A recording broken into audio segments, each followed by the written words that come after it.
வணக்கம். எனக்குள் ஒருவன். ஹைக்கூ கவிதை தொடர்.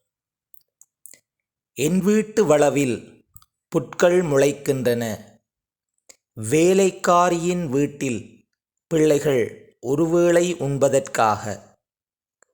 என் வீட்டு வளவில் புற்கள் முளைக்கின்றன. வேலைக்காரியின் வீட்டில் பிள்ளைகள் ஒருவேளை உண்பதற்காக. துன்பம் என்றதும் வாழ்க்கை இருள்கின்றது.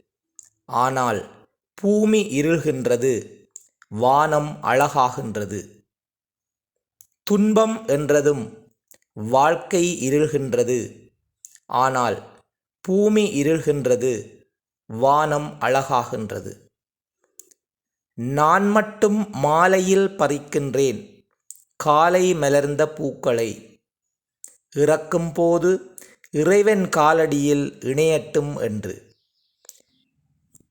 நான் மட்டும் மாலையில் பறிக்கின்றேன் காலை மலர்ந்த பூக்களை. இறக்கும்போது இறைவன் காலடியில் இணையட்டும் என்று. நன்றி. ஈழத்திலிருந்து சிவா சசிகாந்த்.